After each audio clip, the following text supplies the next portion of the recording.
দর্শক, জনতার আলোর পেজ থেকে আপনাদেরকে সরাসরি স্বাগত জানাচ্ছি।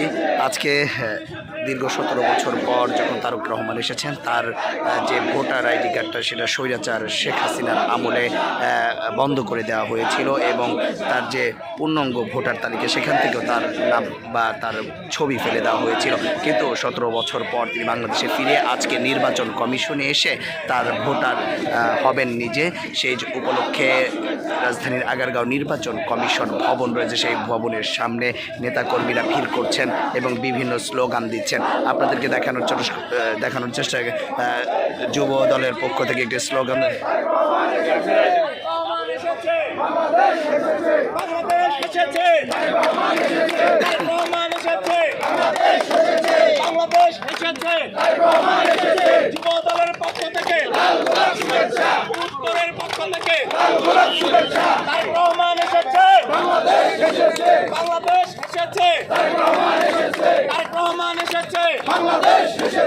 যুবদলের পক্ষ থেকে লাল গোলাপ শুভেচ্ছা, উত্তরের পক্ষ থেকে লাল গোলাপ শুভেচ্ছা। তারেক রহমান এসেছে, বাংলাদেশ এসেছে, বাংলাদেশ এসেছে, তারেক রহমান এসেছে, রহমান এসেছে, বাংলাদেশ এসেছে, বাংলাদেশ এসেছে, তারেক রহমান এসেছে।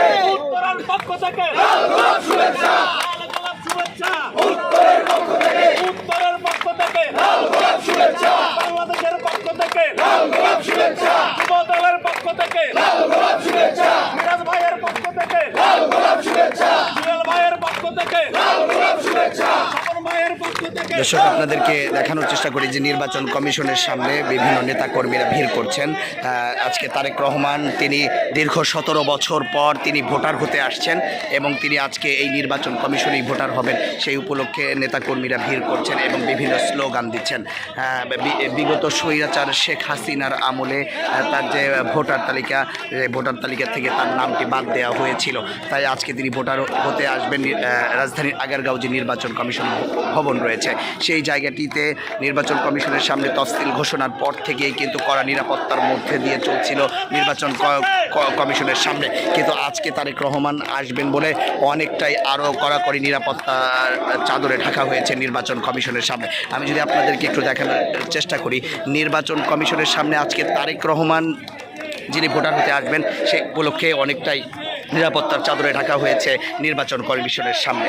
আপনাদেরকে দেখানোর চেষ্টা করছি যে নির্বাচন কমিশনের সামনে 17 বছর পর যিনি তারেক রহমান তিনি ভোটার হতে আসছে, সেই উপলক্ষে অনেকটাই নিরাপত্তার চাদরে ঢাকা হয়েছে নির্বাচন কমিশনের সামনে। আমরা দেখতে পাচ্ছি পুলিশ রয়েছে, আনসার রয়েছে এবং সেনাবাহিনী, তারাও কিন্তু কড়া নিরাপত্তায় টহলে রয়েছেন। রাজধানী আগারগাঁও নির্বাচন কমিশন ভবনে কড়া নিরাপত্তার মধ্য দিয়ে আজকে যে তারেক রহমান তিনি ভোটার হবেন, সেই উপলক্ষে নির্বাচন কমিশনের সামনে কড়াকড়ি নিরাপত্তার চাদরে ঢাকা হয়েছে। আপনাদেরকে যদি একটু জানিয়ে রাখি যে তফসিল ঘোষণার পরপর নির্বাচন কমিশনের নিয়ম অনুযায়ী কোনোভাবেই কেউ ভোটার হতে পারেন না। তবে কেন আজকে তারেক রহমান ভোটার হতে পারছেন সেই বিষয়টি আপনাদেরকে জানানো প্রয়োজন। 2009 এবং 2012 সালের যে একটি আইন রয়েছে, সেই আইন অনুযায়ী নির্বাচন কমিশন যদি মনে করেন যে কাউকে নির্বাচনের আগ মুহূর্ত পর্যন্ত ভোটার করবেন, সেই তাদের একটি বল দেওয়া হয়েছে। সেই বলের প্রেক্ষিতেই কিন্তু আজকে তারেক রহমান তিনি নির্বাচন কমিশনে এসে ভোটার হবেন। আপনারা দেখছেন যে নির্বাচন কমিশনে তারেক রহমান ভোটার হবেন, আজকে ভোটার হবেন বলে যে উত্তর যুব দলের পক্ষ থেকে বিভিন্ন স্লোগান দিচ্ছেন এবং নেতাকর্মীরা বিভিন্ন স্লোগানে মুখর হয়ে উঠেছে নির্বাচন কমিশনের সামনে।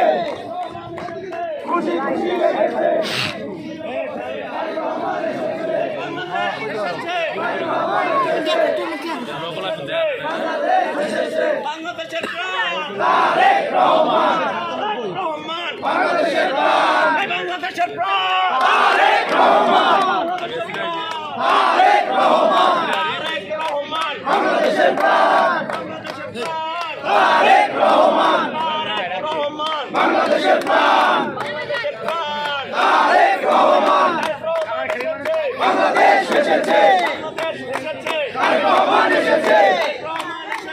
এসব বার্তার আলো পেজ থেকে আপনাদেরকে দেখানোর চেষ্টা করছি।